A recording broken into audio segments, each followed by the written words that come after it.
سیرې وړي او د پلار د قبر د پاسه واچي یا د مور د پاسه د قبر د پاسه سیرې واچي نو اوس یې هېڅ پیدا نشته دغه سیرې به تا وله په ژوندون یې اچولې وې چې ستا نه خوشحال شوی وې دغه سیرې د دې مور او پلار قدر به تا په ژوندوني باندې کړی مسلمانه بل ورځ مې یو ولید را روان ومه نو چې ومې کت نو والله عالم چې د پلار قبر و که د مور قبر و نو ورښکته شو او د پلار یا د مور د خپو طرف ته چې کم کاڼې ودرولی وي هغه کاڼه یې ښکوله نو ما شاګرد ته وایي ما وګوره په دنیا کې تی مور او پلار تنګ او دا د مور او پلار نه تنګ و ما اوس یې وله قدر پته ولګېده اوس لګیا دی کاڼي ښکولی کاڼي موچي کوي حالن کې مالې دا حرام دي که دا بل چا ولیده هغه به وایي چې دا ښه کار دی نو هغه به هم بیا ځي او د خپل مور او پلار د قبر کاڼي به ښکولی ما ورته ووایي ما کاڼي پرېږده چې دا خټه وسټې هېڅ پیدا نه درکوي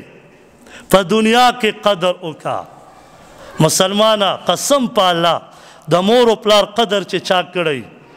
داسې بندې لارې ولا الله قولاوي چې د ده په وهم او ګمان کې نه خو چې کله د مور او پلار خپوي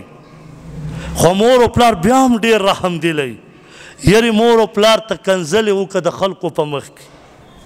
تاسې جرأت والا خو به څوک نه وي خو بالفرض کې مور او پلار ته بدې ردي ووایه یرې پلار او په مور باندې غزارونه وکړه وینې پرې راماتې کا ټانکې پکې ولګوه ای خوږروره صرف دې مور او پلار ته کور ته بیا چې ماسخوتنه راشي د مور او پلار ته کښېنه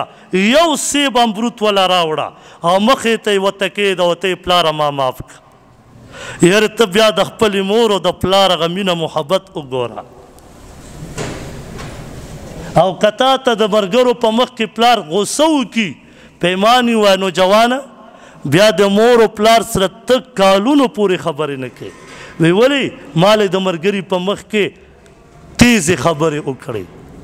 او ته د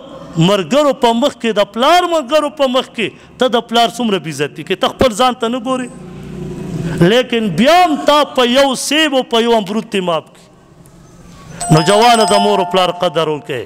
قسم په الله بیا د پس د مرګ نه به څه قدر وکړي بیا به کاڼي موچي کې الټه به په حرامو کې مبتلا یې